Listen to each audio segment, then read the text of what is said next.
ठीक है, मेरा सॉन्ग सिलेक्शन गलत था सॉन्ग का, इसके लिए मैं आप लोगों से माफी मांगती हूँ। इतनी भी बड़ी बात नहीं होगी जिसको आपने इतना बड़ा हुआ मचा दिया है, जैसे कि मैंने कोई देशद्रोह कर दिया हो। This girl is crying because she danced on this song at a college fest.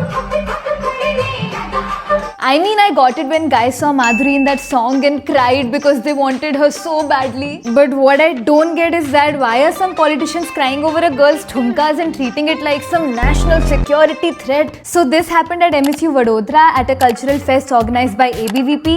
The student wing of Congress lost their mind over it, calling it against our samskars and cultural values. परंपरा, प्रतिष्ठा, अनुशासन. The girl questioned that this song has a U certification and is openly played everywhere, and that she has seen bolder performances at other college fests. So why the sudden backlash just for her? Is it because it's an ABVP event? I mean, she's right, okay? I have seen some chickni chameli level stuff at these fests. But let's not get into the whole should Bollywood item songs be allowed in colleges debate, because there are far bigger challenges in our education system to deal with right now. So did she cross the line?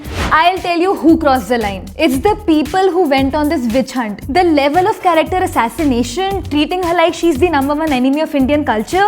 And why? Just because you can look like saviors of sanskar and earn political brownie points? Take my advice. If you actually want young people to value Indian culture, then stop moral policing them. For the longest time, I hated my culture because I felt so judged by all these uncle and aunties in my colony who acted like the guardians of culture. They just wanted to shove these values down our throat, but nobody wanted to understand what our aspirations are. But then I came across Sadhguru and my perspective totally changed. He did this campaign called Youth and Truth, where he went to colleges and answered every single question that students had. Sex, identity, money, relationships, breakups, nothing was a taboo.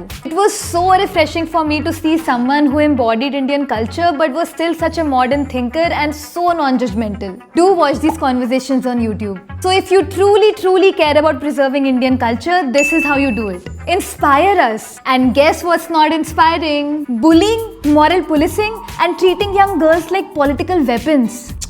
Major red flag. I am judging you back.